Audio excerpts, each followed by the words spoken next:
It is another one all up in your earbuds. Daddy's working. And once again, I've taken the lazy route. I've taken the slacker route that I am becoming well known for.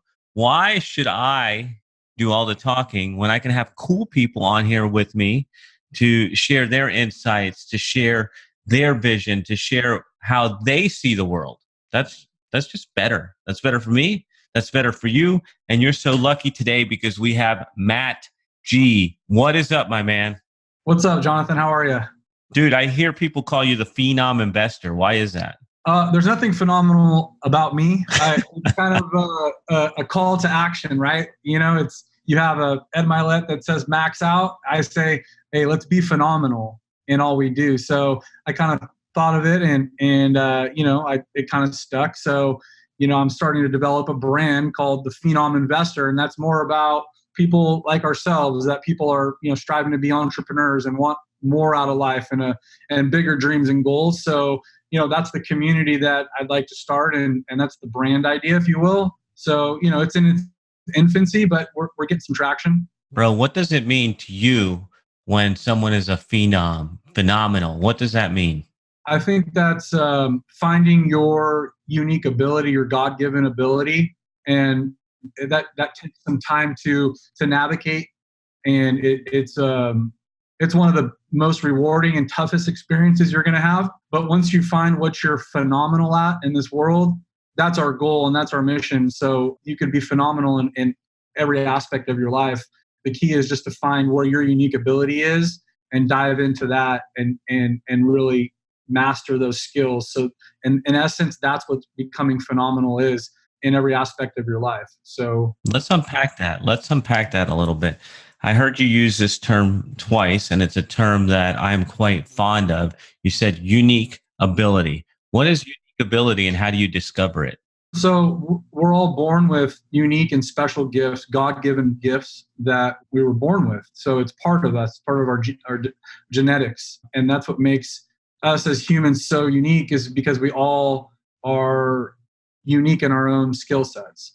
And what we're learning is, and what I'm learning is, a unique ability is something that we take for granted, meaning it comes as second nature to us. So it doesn't feel like it's unique or special. But in others' eyes, they see it as something that you excel at you're phenomenal at, that you're remarkable at, that you are unique because you do these things so easy. It's almost effortless, right? So when you're doing these things, you're working in what your unique ability is. It's like in sports, you've heard people say, I just got in the zone, right? And they were just operating at the highest level and, without too much thinking. And that's what we have as entrepreneurs, as people, God-given gifts and abilities. So it's our job to do the exercises, to do the work, to make the trial and error, to find where we fit in life and in business and as people. And when we're in our unique ability, that's when we're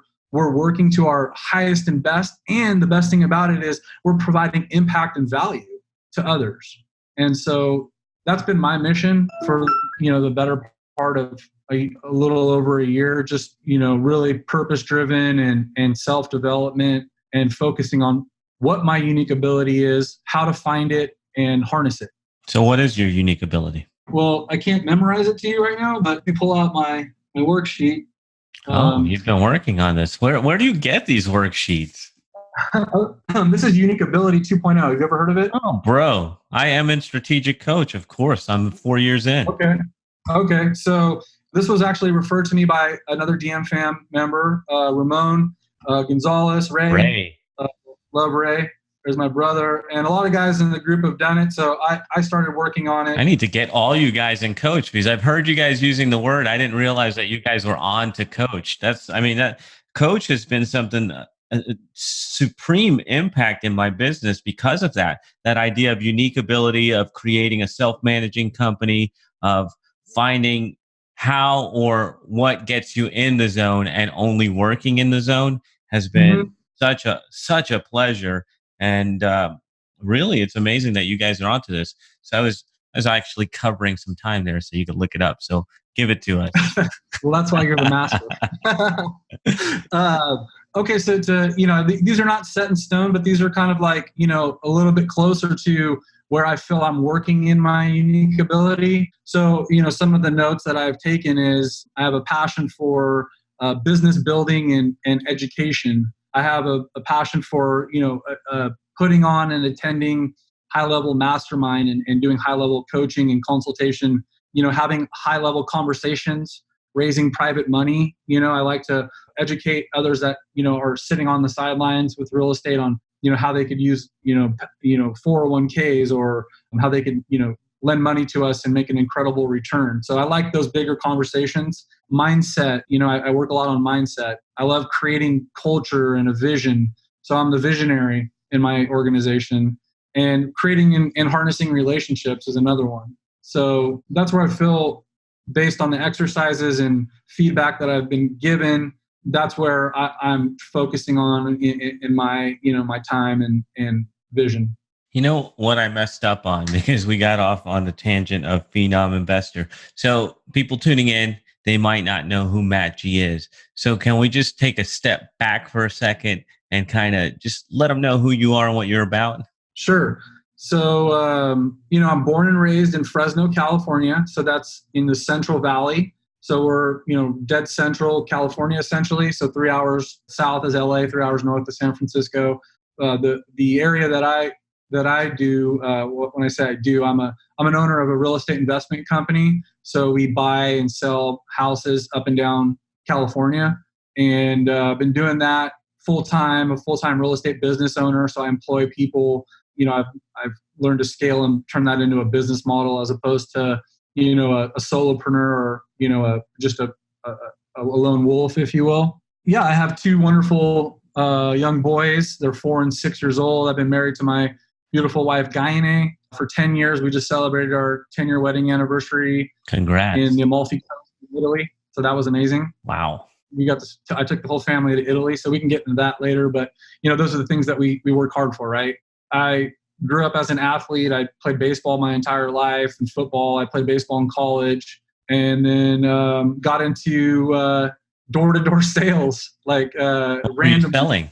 That's a great question. We were selling anything and everything. So the very first product that I learned to sell were Pizza Hut coupons, and they had like a 2-for-1 buy one baseball ticket to the Anaheim Angels, get one free. So I'd be like flying around neighborhoods, going door to door, thinking it's like the greatest job in the world. But in reflecting on it, I'm actually in the middle of reflecting because I'm in the middle of writing a book. So it's taken me back to those lessons that I learned about, my developing rapport and relationship building and all the cool things that, you were experiencing, which I heard it said, and I'll repeat it, you can't connect the dots looking forward. You can only connect the dots looking backward. So what that means is things that you were doing, 5, 10, 15 years ago, I believe God put you in those positions to put you to the place that you are today. And so it's our job now to, be a man of faith and courage and set an example for the next generation, which are our kids. And I'm going on a tangent. I apologize. Nah, all good, brother. All good. All right, door-to-door sales. All right, I want to go back. Let's dissect a little bit. I want to go back because you're a real estate investor. You're successful. You just took the family to Italy, which is pretty awesome. I haven't done that yet, so I'm a little jealous. That's all right. That's all right. It's on the bucket list. What was money like when you were growing up? So I had a very tough experience growing up in terms of the money situation for my family. It was bad. It was rough. Thankfully, we had my grandparents. My grandmother's still alive, but my grandparents were always in my life, and they had always seemed to live like 5 houses down. So, my grandfather really was the one that set a great example for me growing up and was always there for our family. But, it was something that I learned a very bad money blueprint. If you've read the book. T. Harv Eker, The Millionaire Mind, what we learn about money, right? What we observe about money, it's like to a T. I heard money doesn't grow on trees. We can't afford that. We'll never be rich. It's always the other person's fault as to why this deal fell apart. There was never any steady employment, and it wrecked my parents' marriage, frankly. And so I saw how the lack of money, it's not the foundation of a marriage, of course, but the lack of it will certainly tear it apart if there is even a foundation to begin with. But that really left a huge impact on me. And it basically drove me to set goals and accomplish things throughout my life because I just didn't want to have my family be in the same situation. So you were running from that. That's what motivated you to change your life. Is that right? Yeah. Where'd you make that decision, Matt? Like, where is it that you say, this isn't working, this doesn't look right, and I need to do something different? How does that happen in your mind? I mean, I was very conscious of it when I was in high school, I remember always thinking there was more out there. My mom would say times to me, because I wanted the new Jordans, right? The new Jordans growing up. Man, you have champagne taste on a beer budget. She would say stuff like that. And I'm like, yeah, but these are made for someone. Why does the other kids at school get to have them and I can't, And so, I always had this inner drive of, wanting the finer things. I always wanted the nicer clothes or, whatever it was as a kid. I just, never thought that it was impossible to get, and at the time, my focus was on playing college baseball, and so I never thought I'd be a professional player, but my mind has always worked at, like, if I see something and I want it, like, my mind immediately goes to work on how to get there. And so earlier in my life, I knew I wanted more, but it wasn't like money focused. It wasn't, hey, I want to just start this real estate business or become I wasn't selling, lemonade on the street corner. I wasn't that natural born entrepreneur. I just always ignored the obstacles and just started working through to get to my goal, despite setbacks and challenges. So when it came to, hey, I know that I need to provide a better future, it was me working through several avenues to get to where I'm at today. It wasn't like, hey, I had this great idea, I'm going to be a wholesaler, and I pushed a button and, dude, I mean, I've paid a lot of time, energy, money, blood, sweat, and tears into this, That's just what I've always done in my life. All right, so listen, gotta pay the bills. So here is a quick advertisement for your ears that I think you're gonna find useful. How would you like to spend more time with your family and less time on your business? Before anyone chooses to do business with you, they need to know one important thing. Can I trust you? The only problem is, building trust can take forever. And I know you don't have that kind of time. But what if there was a way to build trust in minutes instead of years? You'd want that, wouldn't you? Good news, buckaroo. That's exactly what you'll get inside my Digital Daddy's Toolkit. It's got my top 3 speed influence tools to make you a trusted expert in any market quickly. Go to daddysworking.com/DDT to grab your copy today. Where did that ability to turn what seems to be obstacles and opportunities come from? Is that from your family? Is that learned? Were you just born with it? That's a great question. And when going back really quickly to the unique ability, Mark actually helped me discover that more about myself. Part of the exercises, I'm sure you send out to 10 of your closest colleagues or people you trust that you want feedback, right? And so one of the things that Mark showed me was, dude, you have an amazing ability to focus on the end goal and not the obstacle, because 99% of the world will focus on the obstacle and it starts and ends there. They can't see past to the goal, right? Yeah. I just never had that. Trust me, it's a constant battle. I have to constantly remind myself why I am good enough, why I can accomplish it, because I have very low self-esteem, I'm actually an introvert, if you could, it doesn't seem like I'm an introvert, but if you put me out of my element or you put me in a party, I'm probably finding like 1 or 2 people to have a conversation with, I'm not the social butterfly that's like shaking hands and kissing babies, it's just not me. But when I can sit in front of you and have a conversation, because I could think I'm very cognizant of this, and I focus a lot of my time and energy on my mind and really trying to harness that. because I think so many people overlook the fact that your mind is actually like a weapon. And so what we're loading it with is either beneficial or harmful for us. And as an entrepreneur and a provider and an example and a influencer, if you will, if you don't have this right, I mean, how can you sit and tell people with, you know, an honest heart that, you know, they could do better?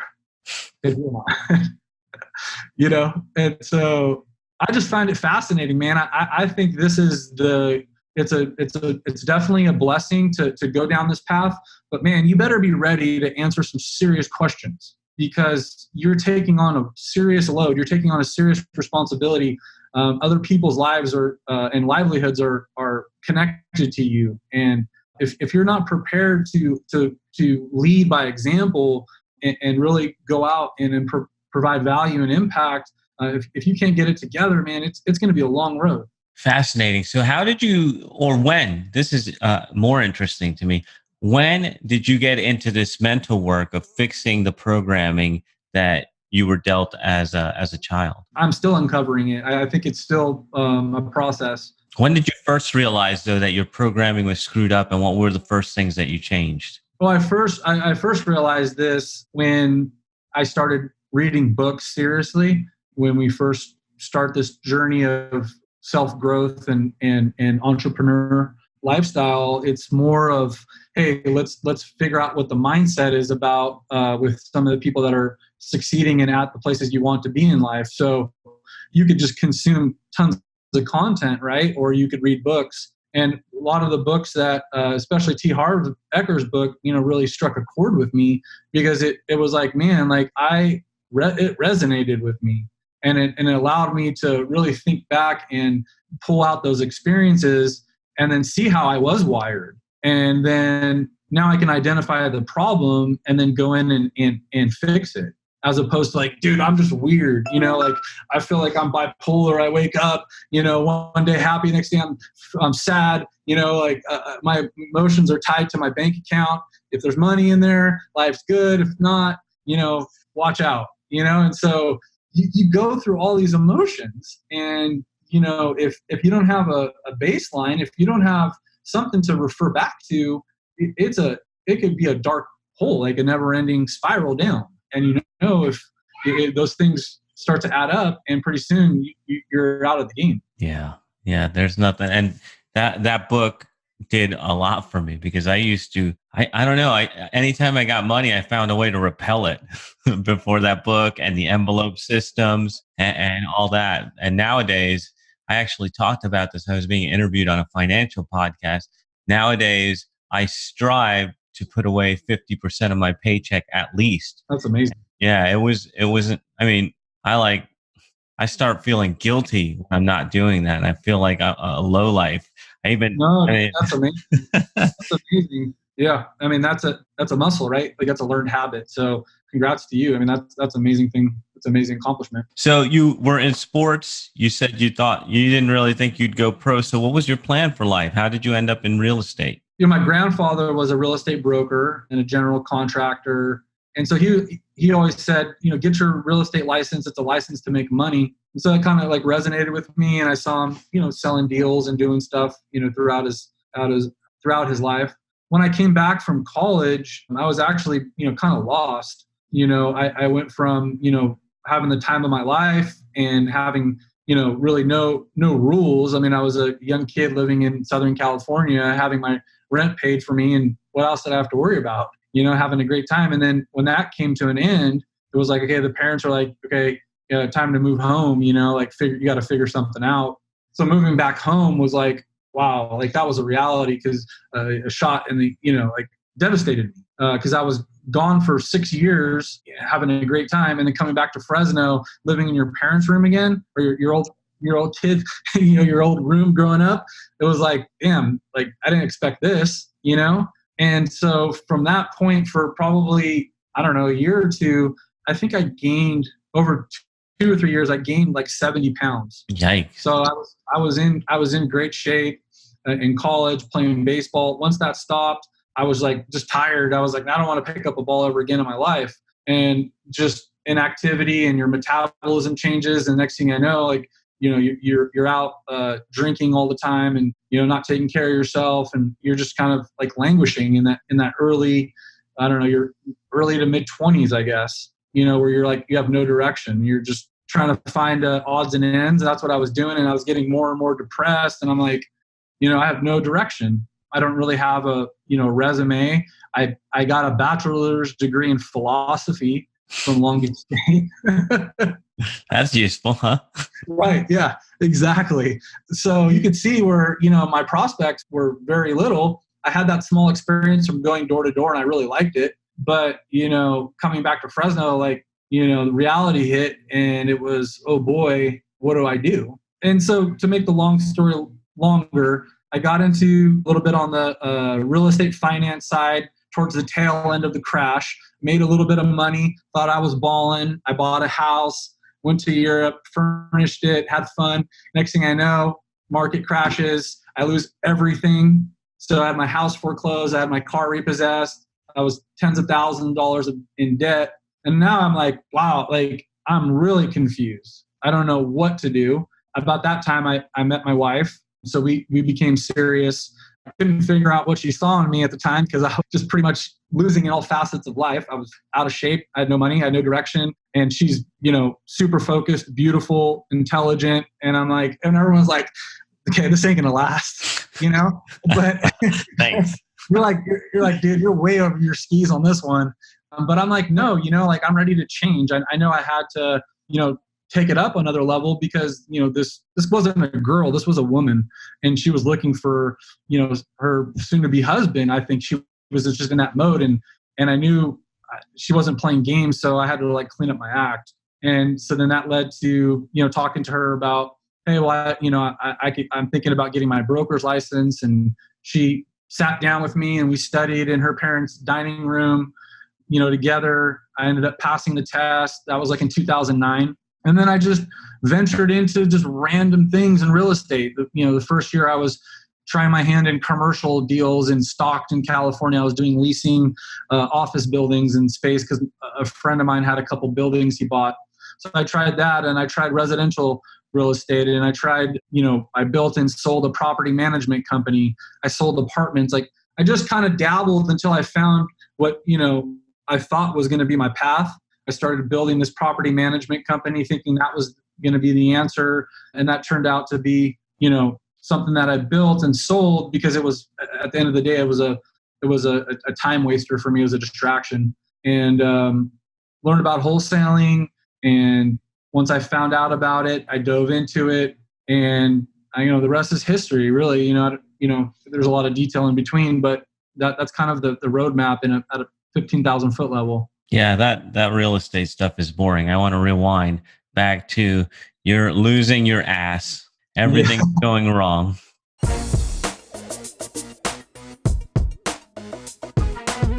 Oh, guess what? Time is up for this week. I know you were just getting into that, and I don't blame you because it was just getting good. But we're trying to keep these episodes under a half hour, so we split it up into two. We'll be back next week with part 2 of this interview. Make sure you tune in then. And if you love what you're hearing, why not share this episode with someone who will also love it? Thank you. Daddy's out. This is the podcastfactory.com.